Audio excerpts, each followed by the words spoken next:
ഏവർക്കും സ്വാഗതം. പവൻ ഗോൾഡ്, തിരൂർ. താനൂരിൽ ഇടത് സ്ഥാനാർത്ഥിയായി വീണ്ടും വി അബ്ദുറഹ്മാൻ എത്തും. മൂന്നാം തവണയും മത്സരത്തിനൊരുങ്ങി മന്ത്രി വി അബ്ദുറഹ്മാൻ. വിവിധ പദ്ധതികളുടെ ഉദ്ഘാടനവുമായി ബന്ധപ്പെട്ട് മണ്ഡലത്തിൽ കൂടുതൽ സജീവമായിരിക്കുകയാണ് അദ്ദേഹം. കഴിഞ്ഞ 10 വർഷത്തിനുള്ളിൽ മണ്ഡലത്തിൽ നടപ്പാക്കിയ വികസന പ്രവർത്തനങ്ങൾ തനിക്ക് മുതൽക്കൂട്ടാകുമെന്ന പ്രതീക്ഷയിലാണ് അദ്ദേഹം മൂന്നാമത് മത്സരരംഗത്തിനിറങ്ങുന്നത്.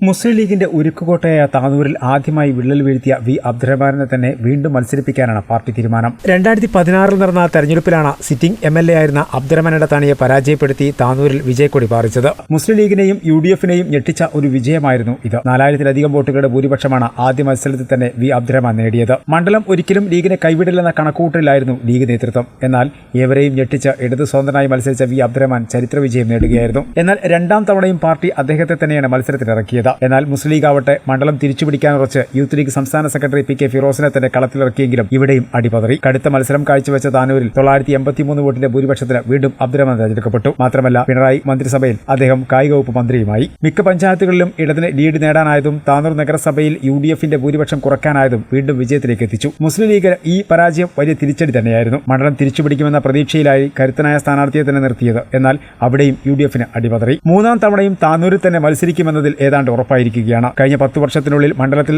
ഒട്ടേറെ പദ്ധതികൾ കൊണ്ടുവരാൻ കഴിഞ്ഞത് തനിക്ക് അനുകൂലമാകുമെന്ന വിശ്വാസത്തിലാണ് അബ്ദുറഹ്മാൻ. മാത്രമല്ല മന്ത്രി എന്ന നിലയിൽ മണ്ഡലത്തിൽ നിറഞ്ഞു നിൽക്കാനും അദ്ദേഹത്തിന് കഴിഞ്ഞിട്ടുണ്ട്. ഇക്കാലം കൊണ്ട് മണ്ഡലത്തിലെ ഒരു ജനകീയ മുഖമായി മാറാനും കഴിഞ്ഞു. ഇതെല്ലാം തനിക്ക് അനുകൂലമാകുമെന്ന പ്രതീക്ഷയിലാണ് വി അബ്ദുറഹ്മാൻ.